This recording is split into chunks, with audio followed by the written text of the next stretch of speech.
Ito na siya. First is, ito yung paborito ko. Human Nature toothpaste. Natural toothpaste.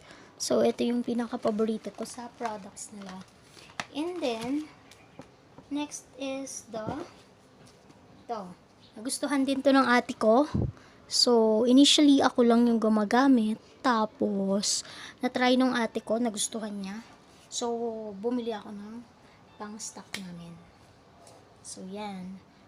Human Nature Balancing Facial Wash. And then, next is Human Nature Natural Bar Shampoo. So, first time ko itatry ito. So, may promo kasi, kaya dalawa siya. And then, next is the hair serum. So, hindi ko pa ito na-try. But, may dalawa nang bumili sa akin previously. So, yan siya. And then, the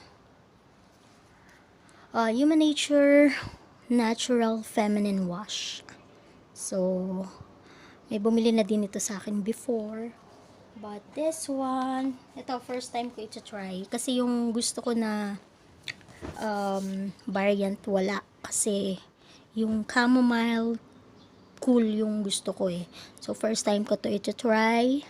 Si Natural Feminine Wash Chamomile Fresh. So, ito yung pinakamalaki.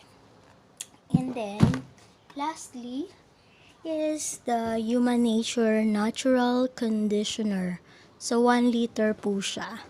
So, kung gusto nyo mag-order, yan, pwede naman sa website na ipopost ko or pwedeng itong on hand. Okay? So, that's all. Thank you.